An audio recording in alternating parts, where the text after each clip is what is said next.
Hello everyone, welcome back to my YouTube channel. ফিরে এলাম আজ নতুন একটা ভিডিও নিয়ে ইয়ামাহা এক্সএসআর 155 এর প্রোস এবং কনস এর ডিটেলস নিয়ে। সো গাইজ, কিছু অ্যাডভান্টেজ এবং কিছু ডিসঅ্যাডভান্টেজ এই বাইকের আমি নোটিস করেছি, সেগুলো আমি তোমাদের সাথে শেয়ার করতে চাই।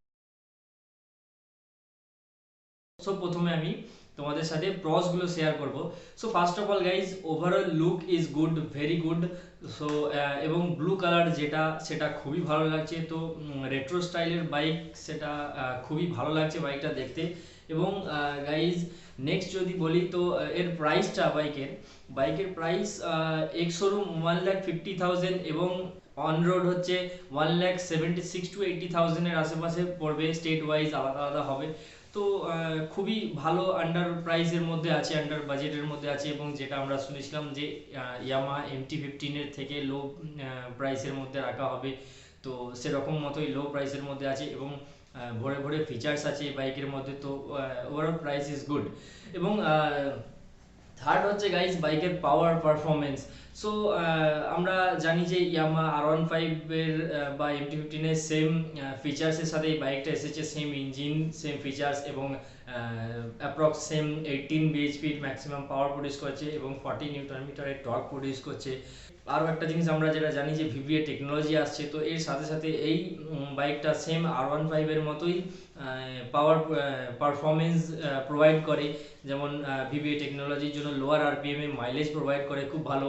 এবং সাথে সাথে VVA টেকনোলজির জন্য যে একটা পার্টিকুলার RPM এর পর থেকে পাওয়ারটা এনহ্যান্স হয়, যার কারণে পারফরমেন্সও এনহ্যান্স হয়, খুব ভালো পারফরমেন্স দেয়, টপ স্পিড প্রোভাইড করে বেশি বেশি।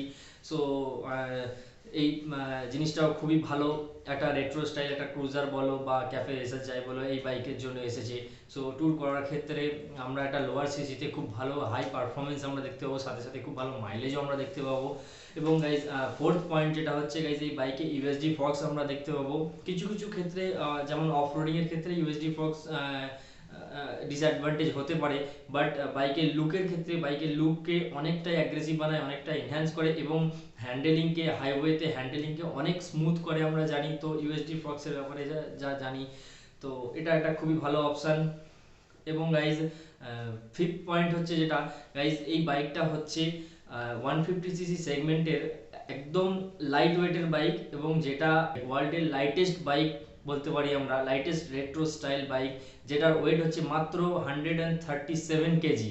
সো গাইজ, ওয়ার্ল্ড যদি নাও বলি আমরা, অবশ্যই ইন্ডিয়ার ফার্স্ট রেট্রো স্টাইল বাইক যেটা এই সেগমেন্টের, এবং ইন্ডিয়ার ফার্স্ট যেটা এত কম ওয়েটের বাইক।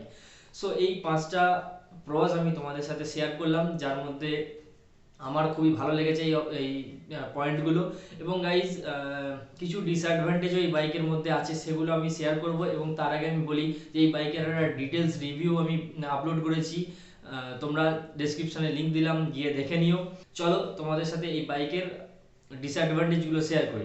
সো প্রথম হচ্ছে গাইজ, এই বাইকে আমরা কোনো রকম রাইডিং মোড দেখতে পাবো না। সো এখনকার যুগে, এখন 2025 শেষ হতে চলেছে, 2026 আসতে চলেছে। সো এই মুহূর্তে একটা বাইক লঞ্চ হয়েছে যেটা খুবই আপগ্রেডেড একটা বাইক, তাতে একটাও কোনো রাইডিং মোডের অপশান আমরা পাচ্ছি না। রাইডিং মোডের অপশান অবশ্যই থাকা দরকার ছিল, সেটা আমরা দেখতে পাচ্ছি না এই বাইকে। এবং নেক্সট হচ্ছে guys, fuel tank. Fuel tank আমরা সাধারণত টুরিং ক্যাটাগরির বাইকেতে আমরা সাধারণত একটু বেশি এক্সপেক্ট করি, 12 লিটার টু 14-15 লিটার বলো, তো মোটামুটি 12+ লিটার ফিউল ট্যাঙ্ক অবশ্যই আমরা এক্সপেক্ট করি। তো এই বাইকে অনলি 10 লিটারের ফিউল ট্যাঙ্ক আমরা দেখতে পাবো। সো এটা খুবই একটা নেগেটিভ পয়েন্ট। এবং গাইজ, এই বাইকের যে ইউএসডি ফক্সটা আমরা পজিটিভ পয়েন্টে ধরলেও এর একটা নেগেটিভ পয়েন্টও আছে। সেটা হচ্ছে গাইজ, অফরোডিং এর ক্ষেত্রে তো প্রবলেম কিছু না কিছু জায়গায় অবশ্যই করে, তবে গোল্ডেন কালারের যে ইউএসডি ফক্স, যার জন্য বাইকের লুকটা এনহ্যান্স হয়, সেটা আমরা সবকটা মডেলে দেখতে পাবো না। এর যে 4-5টা কালার এসছে, 4-5টা মডেল এসছে, সেই সবকটা মডেলেতে কিন্তু ইউএসডি ফক্স থাকলেও গোল্ডেন কালারের ইউএসডি ফক্স দেওয়া নেই। তাই সব কালারগুলো আমাদেরকে খুব একটা অ্যারোডাইনামিক প্রোভাইড করছে না, খুব লুকটাকে একটু ডাউনফল করে দিচ্ছে। এবং গাইজ, এই বাইকের সব থেকে একটা বড় নেগেটিভ পয়েন্ট হচ্ছে এই বাইকের গ্রাউন্ড ক্লিয়ারেন্স। সো এই বাইকের মাত্র 120 মিলিমিটারের গ্রাউন্ড ক্লিয়ারেন্স আমরা দেখতে পাবো।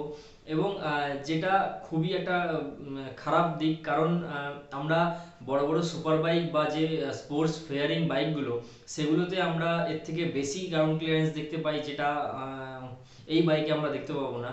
সো এটা খুবই একটা নেগেটিভ পয়েন্ট। এবং গাইজ এরপর ফিফথ একটা পয়েন্ট, যেটা হচ্ছে এই বাইকের আরও কিছু কালার অপশন দেওয়া অবশ্যই দরকার ছিল। মাত্র 4টি কালার অপশন আমরা এই বাইকে দেখতে পাবো, তো আরও 2-3টে মিনিমাম কালার অপশন আরও দেওয়া দরকার ছিল অবশ্যই।